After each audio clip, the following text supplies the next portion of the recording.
If you've clicked onto this vid, I'd preface it by saying that it's the second in a planned series of 3, and while I think the first is, a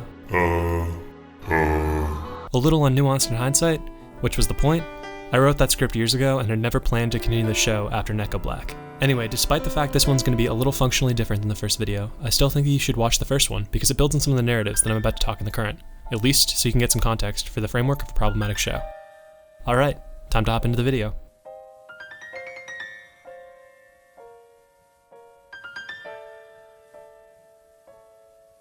Fuck anybody who likes this show. That's right, this is a serious condemnation. If you like this show, you are a bad person. Now with that out of the way, allow me to gush about it. Because I am a bad person. Nisio Isin is a dipshit. Or a genius. Or both. Or he's something in the middle, and I'm idolizing him too much. Let's preface this with a bit of an explanation. Once upon a time, human beings told stories orally and supplemented them with paintings on rocks. As our brains adapted, some of the lazier humans decided that they were going to pursue the quote-unquote liberal arts, which basically means they would provide no value to society and would lie around all day consuming media. Some of these assholes started to chart out this media, and ultimately, a pattern was born. A story.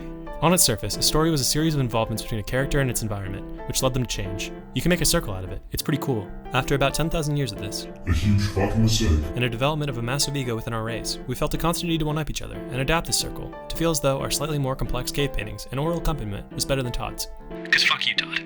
A large range of philosophies were developed, and from that, you can boast about how you can now read an Umberto Eco book and get stories better and stoke the fires of your own ego, which basically signals to the world, God, I'm so fucking lonely. Eventually, we get to irony, which is a way to feel smarter than the original writer by intentionally writing things opposite of their purpose as to deconstruct the original meaning. Some people are too wrapped up in the original cave painting structure, and they're not going to understand that. But that's okay, because the people who do get what you're trying to do will get to feel like they're in an in-group, and superficially can flaunt that they're smarter for pushing this ironic development. And sometimes, when you mix this with a bunch of cartoons from fucking Japan and a dipshit who was coddled by his parents growing up, you get to witness some fucking hippie douchebag fan superiority while he abuses cringe humor to definitely scream into the void about how uncomfortable he is by random art. Yep, that describes me pretty well. With that being said, when it comes to evaluating art that dabbles in the ironic, it is important to try to pin down motivation beyond just our own interpretation. This consideration is important because the real sketchy thing about postmodernism is that it evolves to a point where there's a bit of a meta within meta. You can have a story that exists both ironically and sincerely. The bipolar ability to shift from ironic to sincere in a moment might be initially jarring, but the brilliance it shines on when it's pulled off right is something which Monogatari has in spades. While we're on the topic of sincerity, I should probably accredit the content creator who motivated me to look deeper in terms of anime. The original AniTuber who probably pulled me more into the idea of making these types of critiquing videos was Under the Scope. UTS had made a Cruel Weeb's thesis, which was my allure into the AniTube scene. I was a cringy little Ava fanboy, and YouTube enabled an angle where I could absorb hours of commentary on a show I already loved, which enabled me to escape, antithetical to many of their theses. To be fair though, as I've gone through more of my tenure with YouTube, I've become a little bit less fixated on just arbitrarily bashing Ava. I mean, I've really come to empathize with Shinji. Like the audacity of that redheaded bitch to just come up with her Felice Hueves bullshit. Meanwhile, she's a raging fucking German fascist. This parallels my relationship with the DMCA, and for the record, fuck you, stupid cute redhead fascist digital millennium copyright act chum. I'm not violating copyright, this is fair news. DMCA chum, you were supposed to protect me. I fucking had it. Fuck Hueves. I'm going to strangle the fucking life out of you. You fucking...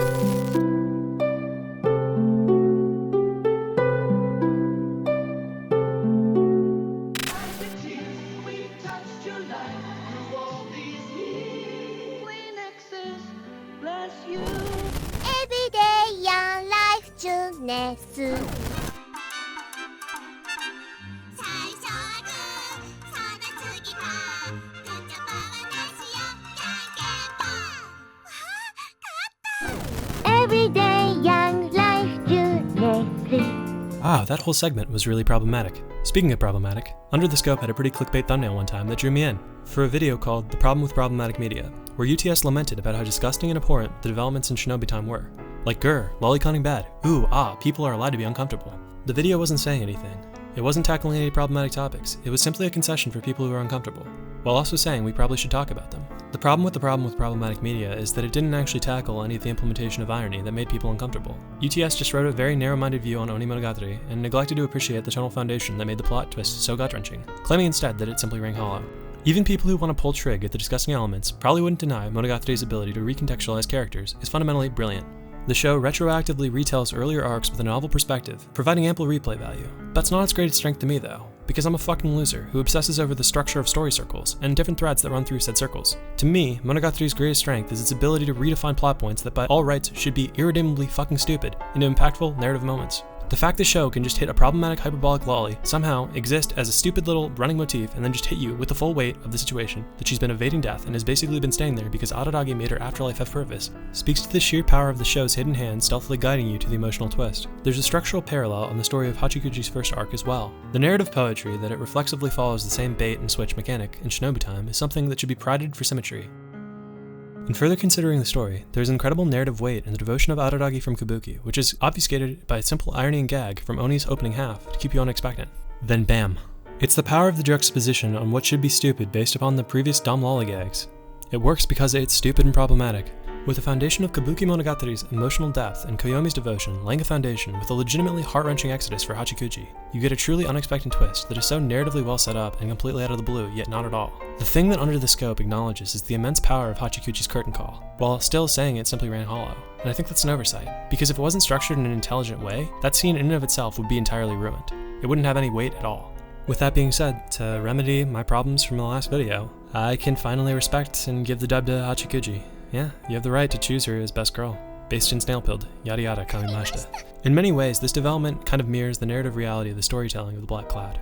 You know, we all kind of have the Black Cloud in our life. For some people it's the dentist, for others it's taxes. For me it's both.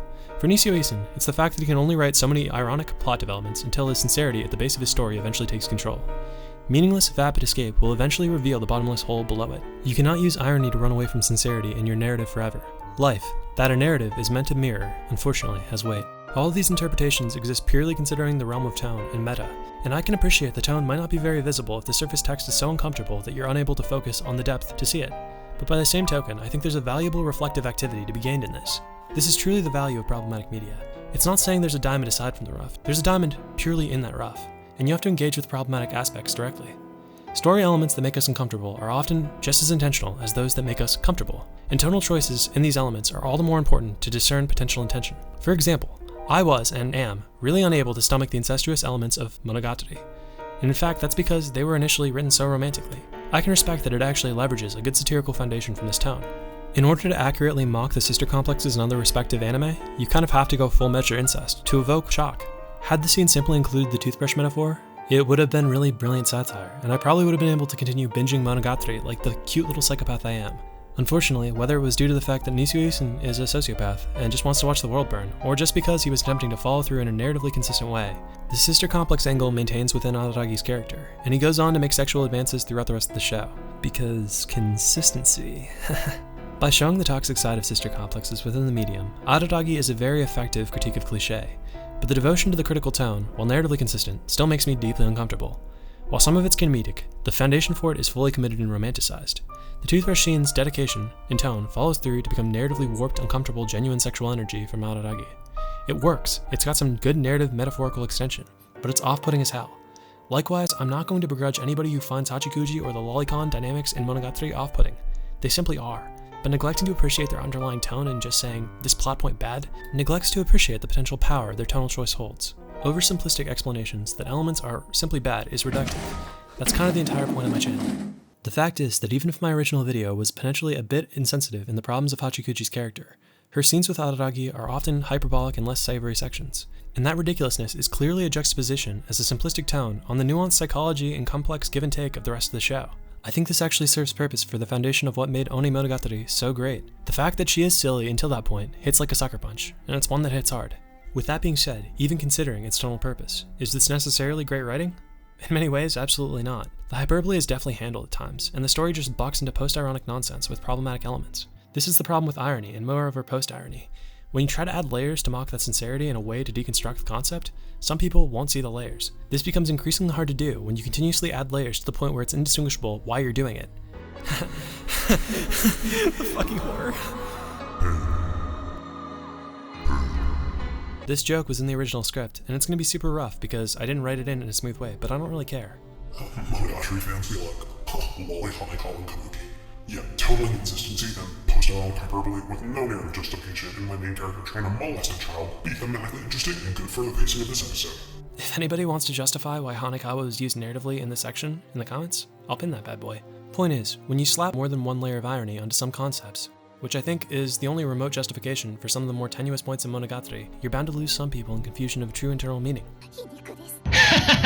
The real problem with conveniently appropriated irony is that some people will actually endorse the text's problematic messages. That, my friends, is the key to winning any girl's heart. Forgive me for getting political, but this is the reason that you have fucking psychotic assholes who dog whistle aggressive white nationalist sentiments and avoid having to fully walk them back by claiming they're post-ironic. Meanwhile, they're enabling a seething crowd of skinheads who have a keen ear for that racism frequency. So in conclusion, Monogatari is fucking based, and more so Kino. But based Kino or no, the idea that some people will tacitly engage with lollies and think, ooh, cute 5th grader, ooh, cute vampire is, well, a can of worms I don't want to morally grandstand over. I like a lot of lollies. Still, fact is, a lot of the lolly scenes aren't exactly staged with brilliant nuance. Generally, the tool that's used is blatant hyperbole, and to some people with different moral compasses and a threshold for discomfort, that'll read differently. Now this is where I get into a really uncomfortable area, because I could be ascribing way more value and meaning to all this ironic framework, when it could just be problematic hedonistic bullshit. I'd like to believe that the wit of the writing has some critical intention under it, but I'm willing to concede that I might be giving it too much credit. Nishioishin might be benefiting from this postmodern read, when in all reality, nihilistic lolicon is in fact the thing he is trying to perpetuate. This is why I'm never going to begrudge anyone finding the lolicon uncomfortable. Again, if you like lolly characters, same dog, but overtly sexualizing them and then arguing the defensive, at least it's not CP, is the equivalent of an alcoholic getting addicted to whippets after quitting. Congratulations on the technicality, dickhead. You're still giving yourself fucking brain damage. Still, problematic or no, the thing Monogatari does manage to pull off, irrespective of tone, is that it pushes harsh realities to the forefront to be criticized. It's deconstructive, because by forcing these problems upon you that juxtapose on the narrative realities of the medium, it effectively dissects them. But effective isn't necessarily to say with great sensitivity. Nishioishin probes awesome ideas within the meta of narrative that I find super interesting, but ultimately he also litters his stories with absolute garbage on the surface. Just because there is a narrative read that allows for the criticism of other media to be relevant, that doesn't divorce Monogatari from its equally relevant problematic surface level elements that could have been handled better. Don't get me wrong, I'm a progressive moron. But also, part of that is acknowledging that my progressive edge is sometimes poorly conceived. And also again, I am a moron. Look, I say a lot of problematic shit, and I'm incredibly dense when it comes to reading the room a lot of the time, ironic as that may be. I find certain elements of shows incredibly problematic, and then just munch down on popcorn for others that I don't have personal triggers for. And again, I stumble, quite a lot. Then again, the greatest wisdom in the world is knowing what you don't know, or rather, I haven't read the light novels, and my grasp of Japanese is only enough for me to comprehend the language-based level. That definitely makes the perspective of the subtext highly nuanced. Most of my analysis comes from inference from the visuals and dialogue, which is again partially translated. My Japanese is but I'm also not from Japan, and a lot of the deeper meaning might be lost in translation there as well. With that being said, ignoring the tone because the surface level text makes you uncomfortable is understandable. But claiming it's problematic and that the story is tacitly endorsing the main character's actions like UTS did is to a degree an unnuanced perspective, because Monogatari doesn't espouse any moral backbone to the actions of the story. The whole problem with problematic media reads like a bit of a virtue signal. That the show is hard to endorse because there's a litany of Benny Hill lollygags, but rather than play devil's advocate and try to find internal meaning in the cathartic media, UTS simply writes it off as bad. There are many detrimental aspects of Monogatari as a whole UTS neglected to mention in this video because the big issues tend to obscure the smaller problems. I'll include the caveat here that I haven't gone back and rewatched the back catalog of UTS's Monogatari videos, so these problems may well have been mentioned in other videos. This is simply a criticism of a neglect of consideration of tone. I would first like to consult the tailors of the women's clothing industry in the Monogatari world and ask them why, dear God, they did not make straps tighter. Why must every girl's apparel slowly drape around the side of their arm, subtly exposing their cleavage? I understand that's potentially a visual subtext to critique their sexualization as women throughout the medium, but by the same token, implicit decisions like that have to be evaluated with the intended tone. At face value, the strapped element is an overt sexualization, and there's never a way to delineate specific tone to an element like that without inorganically forcing commentary with it within the narrative. The lack of a consistent tone makes for a confused internal meaning. This is potentially quite dangerous, and this danger makes it almost more dangerous than the hyperbolically ridiculous scene in Oni. This system is propagating one where women are innate sexual creatures who give little to no fuck about how they're being used in a way that's convenient to the narrative, which I'd argue is the closest thing to a problem that you could actually point out with the Oni scene in general. As the only way that I can see a clear endorsement from the show, narratively, is that the disgusting element is the girls are just allowing Araragi to mess with them.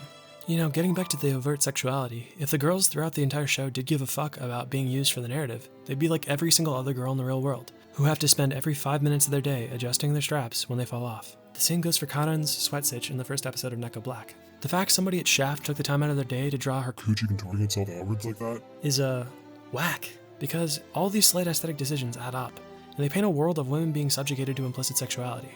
Regardless of the potential overall critical subtext, without a tone to implicitly differentiate them, they still read explicitly. While Araragi certainly perpetuates a lot of disgusting activities, most of these can be understood as silly based upon the overt tone of the situation. Small aesthetic decisions can't be assigned specific tone when they are used over various situations with differentiated tones. The holistic criticism works, but its internal meaning can be lost in the diverse array of tonal inconsistency. But fuck if I care about systemic sexism, because goddamn, Kizu got back into the part of Monogatari I loved. Haha, funny Araragi, arm fly off, haha, funny silly sound effect, haha, Araragi crying, haha, suffering Araragi, haha, silly Araragi, no arm funny, run backward, haha, funny, god, this scene is so well animated and pretty, god, I love seeing Araragi completely suffer, this is great, haha, funny baseball in the face, take that dumb vampire, ooh, fun fight, haha, funny baseball, yummy, slow, mudgy, orbital fracturing, good, hard rubber, haha, good job Araragi, way to give that guy permanent brain damage, god, concussive force is hilarious, yes, that's right, he's a hero, good shit Araragi, performing and give us monkeys what we want, violence! Oh, Hanakawa died. Oh shit, bro, that's gonna make Araragi angry. Yes, fight Araragi. Good Araragi. Fuck that dude. Yes, good Jester, that's tough. Araragi, angry Araragi. Ha ha, violence. Just beat him up. Blood, feed me. Give me violence. Bleed. Yes, give me blood. Monkey want blood. Violence. Blood. More blood. Oh, yes, blood. Who cares about winning? The fight. I have no stakes anymore. Also, baby, give me violence. Anyway, yeah. That was some ironic gushing to provoke the question of why we can more easily completely dissociate from typical violence in media, whereas a character like Hachikuji is immediately off-putting. I've said it once and I'll say it again. As Confucius say, don't fuck kids. Despite Hachikuji's arc in Bake being so uncomfortable, the section that by far made me more on edge than anything was the first Kambaru arc, and it was because it was so shockingly violent. I actually felt genuinely sick to my stomach watching it, because it was so dearly off-putting that I genuinely couldn't hold it together anymore. The same can be said for the violence of Kizu. The ability to redefine weight and violence is another ability that Monogatari holds brilliantly. It can speak through tone, because the tones of violence speak towards the postmodern cynicism and the deconstruction that forces you to be present in those scenes. They don't exist to be enjoyable, they exist to be painful, and they redefine weight to violence that has been long since oversaturated and rendered weightless. This exists purely when you think of the context of Shinobu chowing down on dude's skull. It augments all the previous scenes to be even more haunting. Likewise, this adds to the context of the problematic lolly elements of Monogatari. In that way, lolicon can kind of be compared to the saturation of violence. There's no tacit endorsement of that violence. Violence in media doesn't necessarily cause all people to be more violent, and we can consume it without tacitly agreeing with it. In kind of a degenerate flip, Monogatari manages to recontextualize violence as painful and weighted, and lolicon as post-ironic nonsense, which works in many degrees when you compare the two. In a medium where lolicon moe bullshit is pushed as a more viable form of entertainment, it's a worthy critique to make one so hyperbolically ridiculous that it scrutinizes the usual implementation. The juxtaposition of problematic elements here is Monogatari's strength, and I think it's worth mentioning that the violence is just as off-putting to me as any of the incestuous elements, and bare minimum, the lolicon deconstruction on the surface level. But there's greater cathartic value in a critique on violence, because while I certainly don't find myself drawn active to incest or lolicon, I do just let violence wash over me in a good deal of media that I consume. I know I'm investing a lot of interest and value in the bait-and-switch mechanic. Ultimately, this concept of weight is super abstract, and you may think that I'm overvaluing meta, but a meta's inherent value is derived from its source. Neko Black, Kizu, and all of second season were just phenomenal, through and through, and that's why I struggle so much. I mean, Kambaru's Lesbian Field of Dreams arc was Kino. The strange Twilight Zone-like arc that was Kabuki Monogatari was Kino. This stupid fucking scene with the glasses, dumb Kino. Kizu Monogatari, more like Kino Monogatari. It's actually my favorite arc of the show now. And Neko White's conclusion literally had me breaking down crying. Comparatively to Bake and Nisei, the pacing of this section moved like a bullet train for me. I binged it in 3 days, and I loved every second of it. That's what was so terrible. It was like emotional hell. So many of these arcs are just miserable, and that's the genius of painting the harem through the eyes of the girls. It forces you as an audience to witness the characters you so often neglect in a vapid, escapist power fantasy of a dude leading a bunch of girls on. It burns. It's not fun. And that's kind of the point of Monogatari to me. The reason I said the Persian rug is such a good framework to analyze the show through is that at the end of the day, some people might fucking hate Persian rugs. It doesn't really matter if it's structurally one flaw to me, because to some people the entire rug is just gonna look like shit, and that's gonna prevent them from ever picking it up. That's where I agree with UTS, but I also disagree. And I think if you just look at the rug and say, this is the rug, it has purple and red and a cool pattern, but I don't like beige, that's great. But you're neglecting to appreciate the stylistic meaning of that beige. And I'm just realizing now that I didn't say beige in the original colors, I'm a fucking moron. But even potentially in the coordination with other colors, it's important to understand that that beige is important. Likewise, in neglecting to dissect the elements of shows you don't like, you therein neglect to appreciate the power of the problematic aspects of that show as intrinsically necessary to its impressive power in storytelling. This will lead you to explaining a show in the wrong way, or at least a way with less nuance. Fundamentally, the structure of a Persian rug is so phenomenal because aside from the one flaw, literally every other structure within serves to build upon the others, and they work in tandem. And here's where I get philosophical on your bitch ass. The flaw is part of what makes the structure perfect. The flaw works in tandem simply by not working. The flaw is ironic. The one flaw could be anything to you in Monogatari. It could be sisters, or lolicon, or diet lolicon, or violence, etc. In all seriousness, the flaw itself is all of those. The one flaw in Monogatari is that it's problematic, and that's what makes it a Persian rug masterpiece.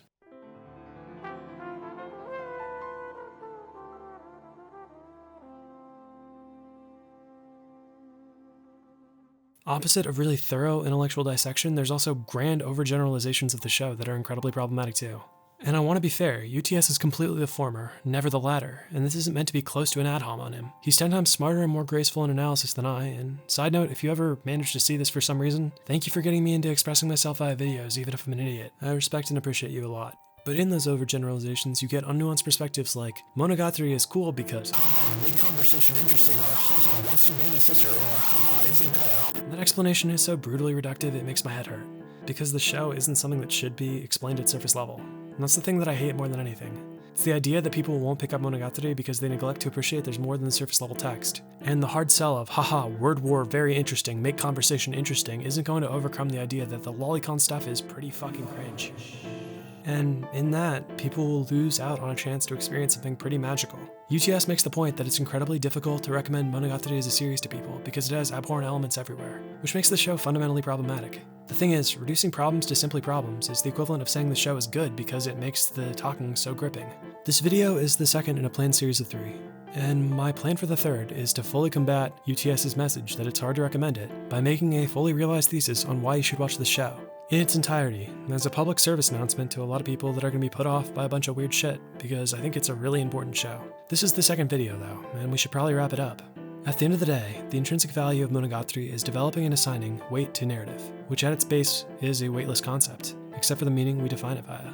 As I mentioned earlier at the very beginning of this video, stories are the pure creation of mankind, manifesting importance out of thin air, which speaks volumes to the remarkable power and narrative importance to us. Likewise, Monogatari assigns weight to tropes and cliches that have long since been used out of convenience, which have been abandoned for any sort of real weight, and are completely reliant on other stories to flesh out their internal meaning. Your typical altruistic dream girl is just full of love without any context for how utterly crushing and enduring the weight of constant positivity is. Your romanticized vampire isn't just an eternal beauty, it's a vicious, violent hunter. The heartbreak in a harem of girls, for the ones who don't get picked, should emotionally, utterly wreck you if you have any sort of empathy. But generally, we as an audience just move on to the next harem trash show. The truth is that some of them sincerely wouldn't accept that one girl outcome. In conclusion, School Days funny anime satire. Citation to whoever I had crypto amnesia for that god-awful joke! Nothing in life comes without its consequences, and those consequences shouldn't be ignored. They should be cherished, as they're what make the characters we love all the more special. They are what give them weight. I don't want to be a pretentious dickhead, but I can't really help it here. Simply consuming the show without it being remotely challenging is antithetical to the entire framework, and to some degree, simply writing elements off as problematic without analyzing why they're problematic is parallel to that. The power is that literally any of the arcs have their problems, and to dismiss them as solely problematic is reductive and flawed. That's not to say the writing is unabashedly perfect, but there's a really dark gray value that should be analyzed in the depth of problems. Monogatari is kind of the equivalent of eating a bowl of glass, but a really, really pretty bowl of glass. End of the day, I'm never going to begrudge anyone whose gums are tougher than mine, but if you just toss the entire bowl back like it's nothing, I might question if you really knew what you're consuming. Likewise, if your gums are bleeding because half the glass got stuck in them and you say, "Hey, half this glass is shut," what the fuck are you talking about? It's all sharp. You just ate a bowl of fucking glass. Life is problematic. Life has weight. Problems have weight, and you're going to carry that shit. Thanks for watching. I got so depressed by this arc that I decided to go binge some garbage harem. The genre Nisiwisen satirically cockslaps with subtext. But I'm sad, so I really don't care. Sometimes I just want to allow myself to be the big dum-dum stupid brain that I am. Sometimes I don't want my fat fucking titties to give me sarcastic retorts and deep subtext. I just want to let my dum-dum eyes look at the big jiggly titties and enjoy. Final part whenever my upped Prozac dosage actually takes effect.